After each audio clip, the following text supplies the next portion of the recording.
25條係一條關於直線同埋 locus 嘅題目，即係軌跡。咁而家同你講 A、B 點係兩點，然後咧 P 喺上面喎，令到 AP 等於 PB。咁呢個形式其實已經問咗你哋就係嗰個 locus 軌跡嘅問題啦。咁我哋就會設 P 係 X 啦，同埋 Y 啦 ，OK。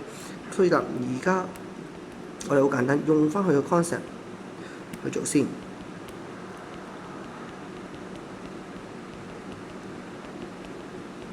OK， 呢一個就係兩條距離之間嘅公式啦 ，PA 同埋 PB 嘅公式。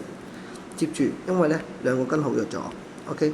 然之後你將佢展開嘅時候 ，X 二次左面、右手面都有，左手面 Y 二次、右手面都有，咁所以約揀咗，得翻就係 6x 加9，再減 2y 加1，而右手面就 14x 加49，再加翻10y 加25。OK， 好啦，咁我哋化簡佢就會變咗做 8x 啦，然後放晒右手面啫而家，然後49加25減10啦 ，OK， 咁就我哋64咁樣。